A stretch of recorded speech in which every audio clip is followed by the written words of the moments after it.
car drive right out of this place. My name is Joey Matthew, and I am a model. I'll be up and running when the postman calls. As a model, I travel the world, I work very hard, I partied even harder. But through it all, I discovered a passion to cook and a passion to feed people. Oops. My dream, a love cuisine restaurant. So come along with me in my quest to create the perfect love bite.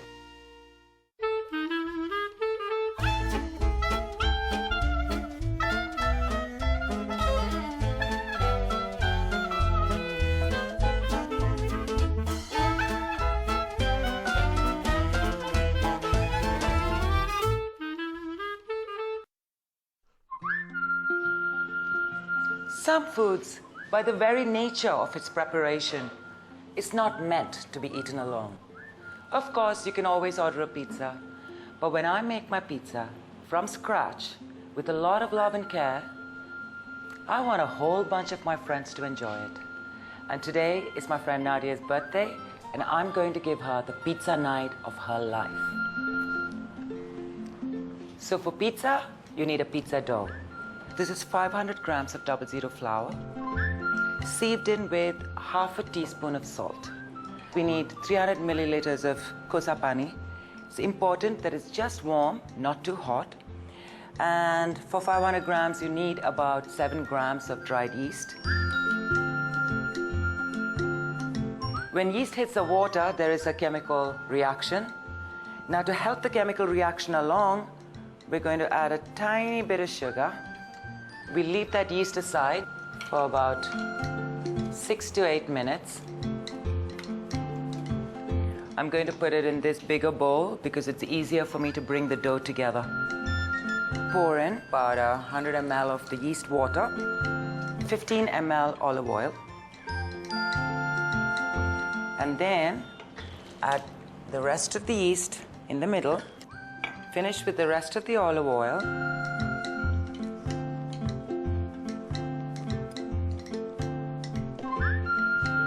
To help the kneading process along, it's important to drizzle some flour on your work surface.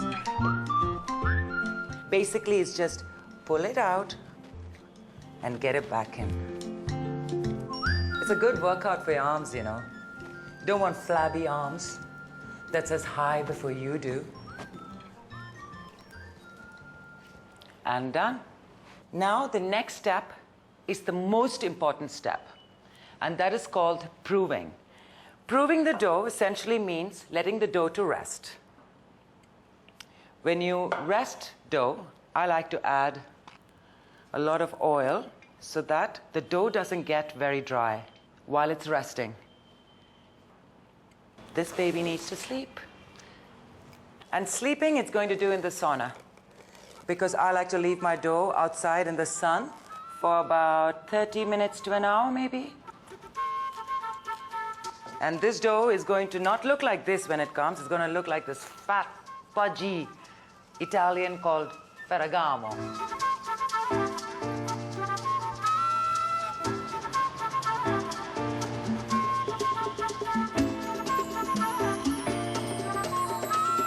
No traditional pizza is complete without its tomato base, or otherwise known as the pizzata.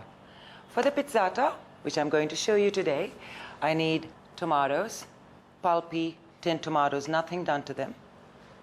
So I'm just going to put a little bit of olive oil.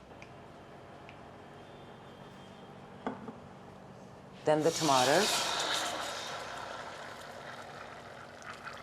Garlic is super important in all Italian meals. That I'm going to cut into half and put into my pizzata. I actually put it in the oven at 180 degrees Celsius for an hour, bathed in a little bit of olive oil. Basically, what I'm doing is just squeezing the pulp out as much as I can. Garlic smells, huh?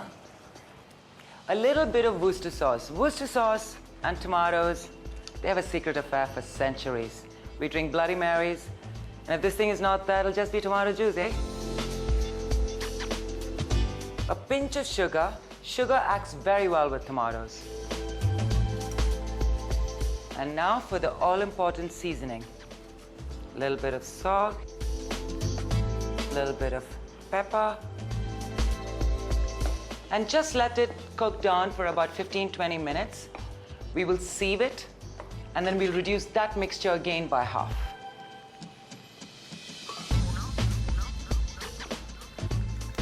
Okay, now it's time to strain it. I need to just get all the juices out of this. Pour it right back in. Don't feel shy. Let's go for it. Squeeze every bit of juice out. I'm gonna put this on a simmer.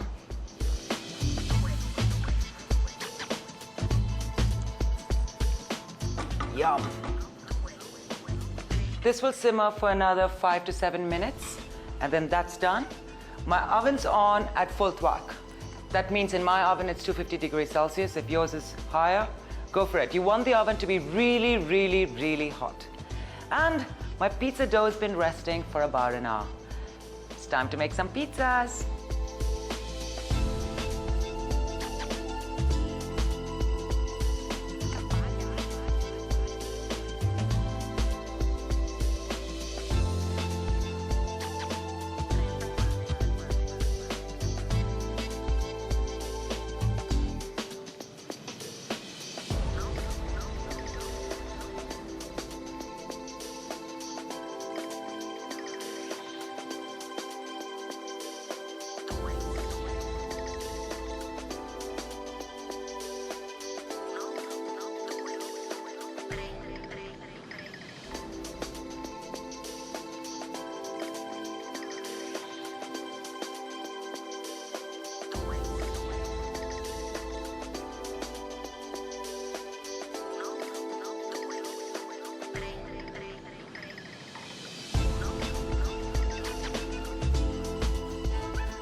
Do you have the NDTV Profit app?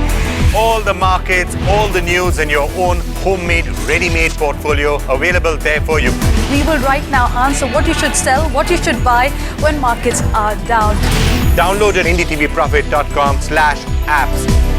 Get the best app from the channel you trust.